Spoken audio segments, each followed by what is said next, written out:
Hello and welcome to Camp Xbox. Authors and video games sometimes come together in the gaming world, such as George R.R. Martin's involvement in Elden Ring. One of the most famous collaborations is with author Tom Clancy, who had numerous Ubisoft games released with his name on it, even after his death. Today I'll be talking about a game created by famous horror author Clive Barker. In 2007, he dove back into the gaming world with Clive Barker's Jericho, a squad-based first-person shooter aiming to be both fun and horrifying. Today, I'm going to go over its history, share my thoughts and feelings on the game, and talk about its lasting impact. All footage was captured on Xbox 360 hardware. I want to thank all of my camp counselors and campers for supporting the channel, and let's go ahead and dive into this game's history.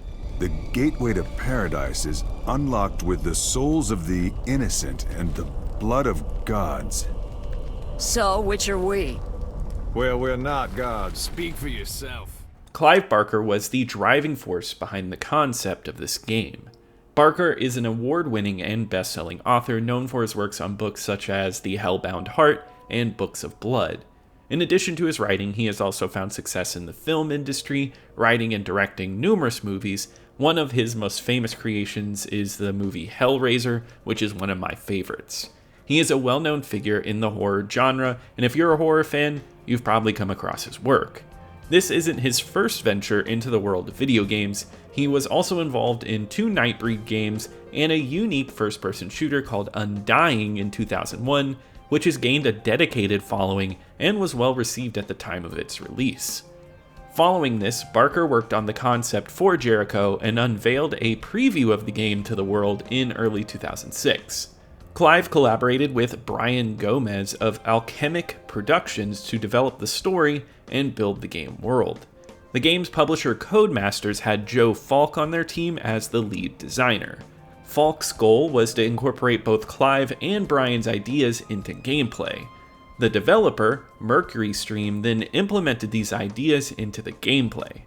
Although there were a lot of different inputs from various sources, Clive Barker was actively involved in the game's development. He provided sketches, guidelines for sound design, and he made sure his vision was realized in the game. One important thing to note about Barker is he's quite a hype man, and honestly, just to put it in today's terms, he's a little edgy.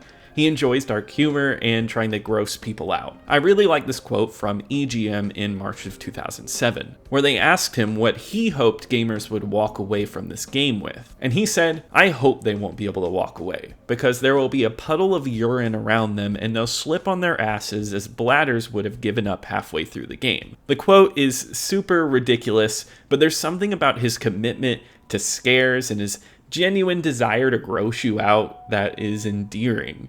All of these elements came into play with the release of Clive Barker's Jericho for PC, Xbox 360, and PS3 in North America on October 23, 2007, with the European and Australian releases coming out shortly after. I actually have never played this game before, but as a horror fan, I've always been intrigued by it. So I recently played it entirely on the Xbox 360, and let me go over my experience with it. Here it comes!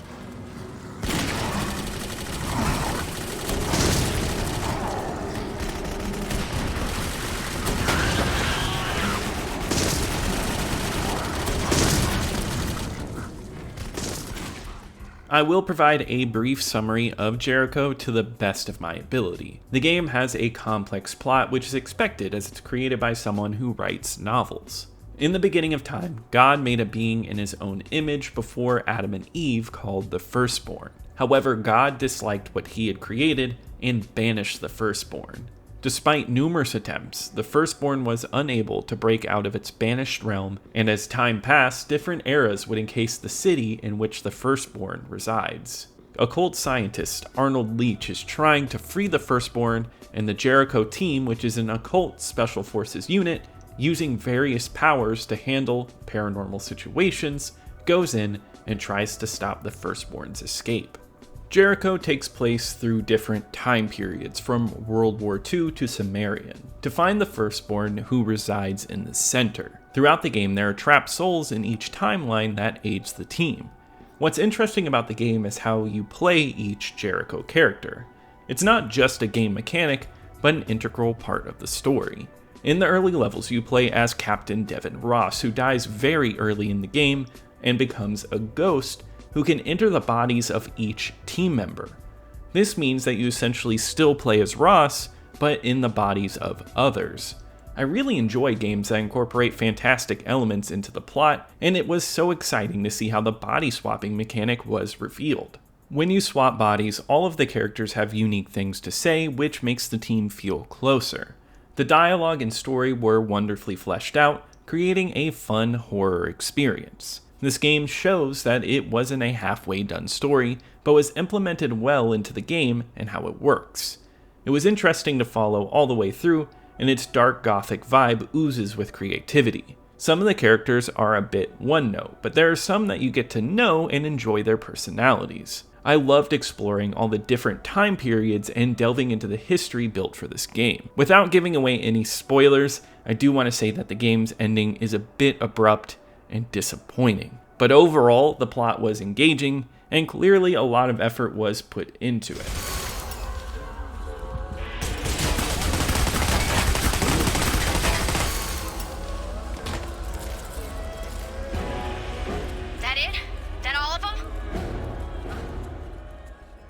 Jericho is a first-person shooter, and the gameplay is squad-based, with a focus on using each character's unique powers to eliminate enemies. You have some control over the squad's movements, but the squad assignment part of the game is not well developed, and the AI is not very impressive. Often your teammates won't try to protect themselves and will keep getting hit until they die, requiring you to constantly rescue them. It can feel like a constant struggle to keep your teammates alive to avoid the game over screen. However, it's not always this way, and most of the time you can focus on just taking down incoming enemies. In this game, enemies don't hang back and shoot, instead they charge at you and you have to fight them off. Many enemies are tough, and it takes a lot of ammo to defeat them. You can use your teammates' powers to help take them on.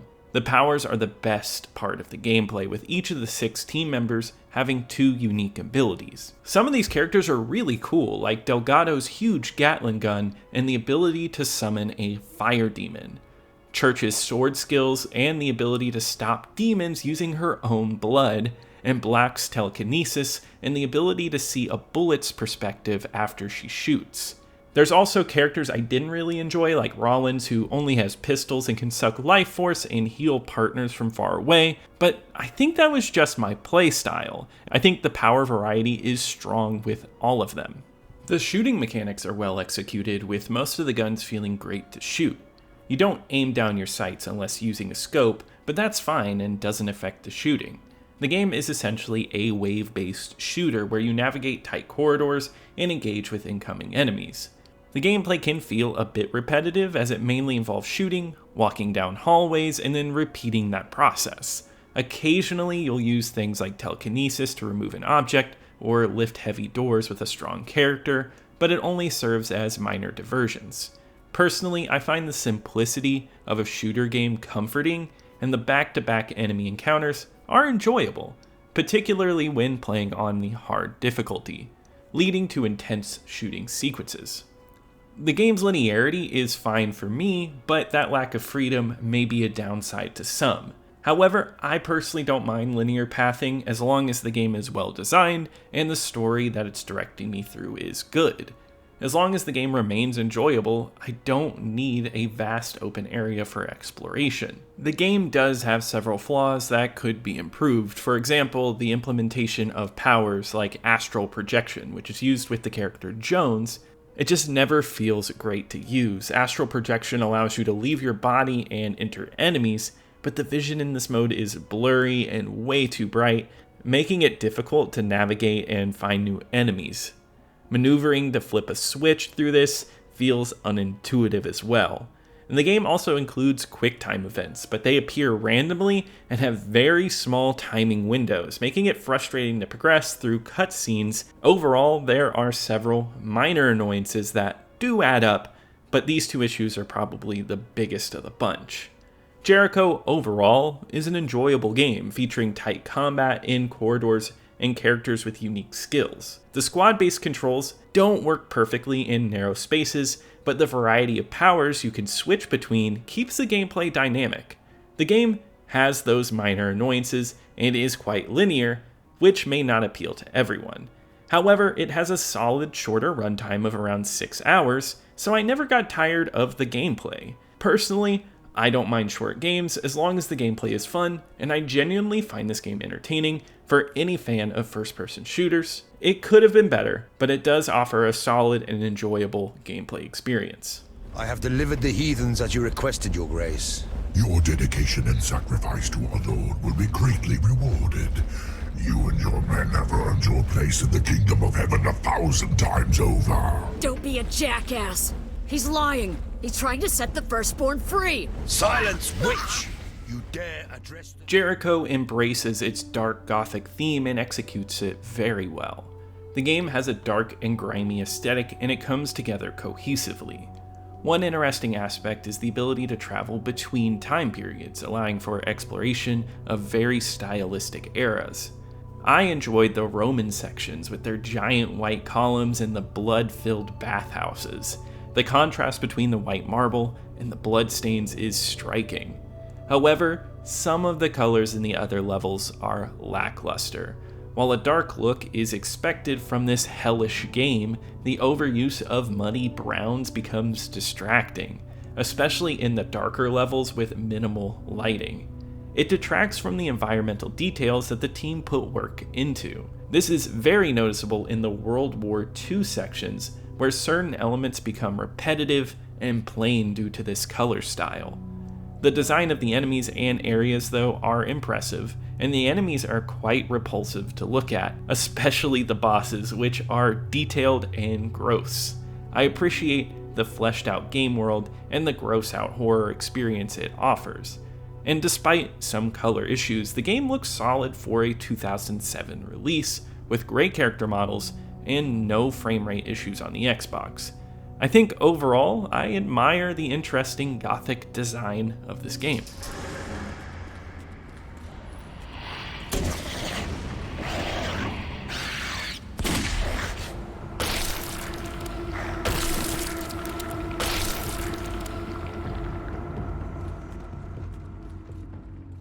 The Jericho team has a strong voice cast and brings depth to their characters.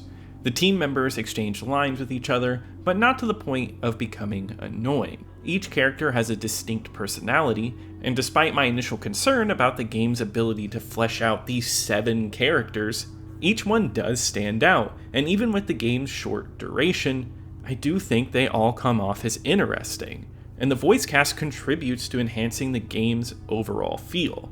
The sound effects and design in the game are disgustingly perfect. The loud noises of guns hitting dead flesh are squishy and disgusting. Just what you'd want to hear. The monsters snarl and make awful noises as they approach you, and they're attention grabbing. The sound design really makes the world feel cohesive. The music, which has a lot of choruses and feels huge, complements the biblical themes of the game and is just well composed. It soars like Hollywood music, but fits perfectly with horror aesthetics. Composers Chris Valesco, Anthony N. Putson, and Alistair Brimble, who's one of my favorites, has done an excellent job with the symphonic part of this game.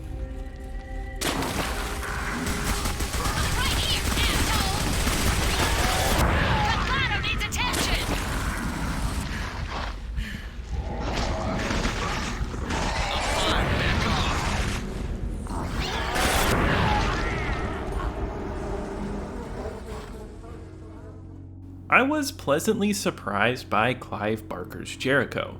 Despite not having heard many good things about this game, I ended up having a fun experience. The various powers of the team were entertaining, and the shooting mechanics felt good, and the game offered an exciting world with a great story and design. However, it's not perfect. Some parts of the game have murky color design, and some levels are weaker than others. Also, the game can feel too confined at times, which restricts the squad gameplay.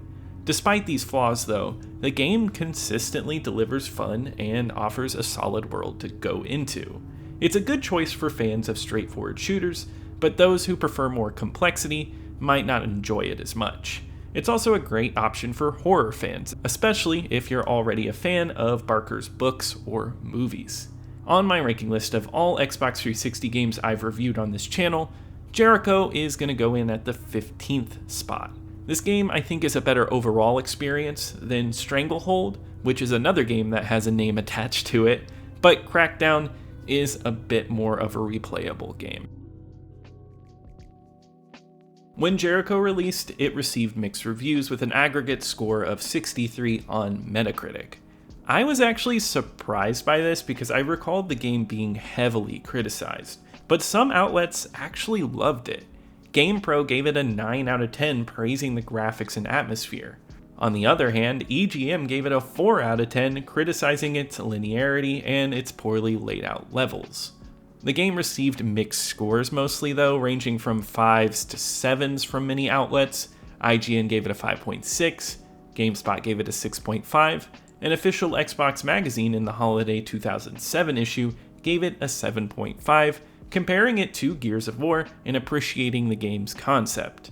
I think the range of scores contributed to the game's negative reputation and ultimately led to no sequel. Clive Barker did express many times an interest in a sequel and had even made plans for the story, but unfortunately, it never materialized. After the release of this game, Clive Barker never put his name on another game, but continued to focus on his art, writing, and film producing. Codemasters has remained a strong publisher, and the development team went on to create the Castlevania Lords of Shadow series and the amazing Metroid Dread game. Public opinion of this game, though, is generally negative, although it does have some fans like most games. On Backlogged, it currently holds an average score of 2.7, which reflects the mixed reception it received from critics. Today, the game is not backwards compatible, and is a relatively minor part of gaming history. Does it do anything extraordinary? No, but it does have some interesting ideas that I think was fun to revisit. But that does wrap it up for today. If you've ever played this game before, if you're interested or not, please leave a comment below. I would love to hear from you. Leave a like as it really helps out my channel. Subscribe to keep up with the retro Xbox content. And I want to give a huge shout out to my campers and camp counselors. Thank you so much for your support. But I'll see you here next time at Camp Xbox.